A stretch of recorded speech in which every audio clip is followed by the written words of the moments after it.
আমার বাচ্চা যখন 3 মাসের পেটে, তখন আমি তার মেসেঞ্জার আমার ফোনে একবার ইনস্টল করেছিল, লগ ইন করেছিল, লগ আউট করতে ভুলে গেছে। তখন আমি সবগুলো মেসেজ ঘাঁটি একদম ভেতর থেকে, ঘেটে ঘেটে যা পেলাম, আমাকে বিয়ের 5 মাসের মাথায় সে একটা রুমের জন্য পাগলা কুকুর হয়ে গেছে, রুম ডেটে যাবে।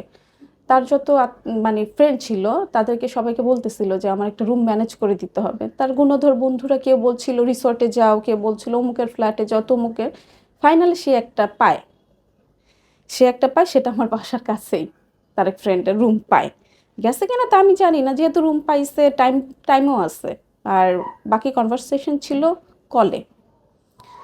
দেখি যে সে রুমে যায় ওই টাইমে 11টা না 12টার দিকে যায়, বলে রাখে যে আমি যাব 1 ঘন্টার জন্য, দিতেই হবে। ওই ছেলে রাজি হচ্ছিল না, যে ঝামেলা হতে পারে, তো বলছে যে পুলিশ টুলিশ সব আমি সামলে নিব, যদি ঝামেলা হয় আমাকে 1 ঘন্টার জন্য হলে দিতেই হবে।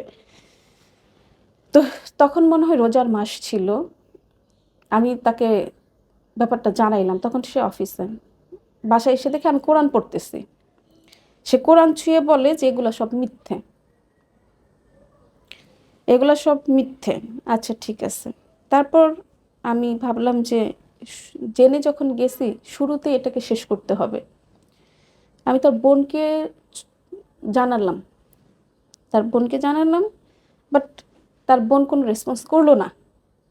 তাকে না জিজ্ঞেস করলো না পরের দিন, বা কখনোই আমাকে আর জিজ্ঞেস করে নাই যে কি ব্যাপার, কি হইলো বা কি। তা একজন মানুষকে যে আমি জানালাম, যেটা হয় যে জিজ্ঞেস করে, সেটা আমাকে জিজ্ঞেস করলো না। এভাবেই চলতেছে।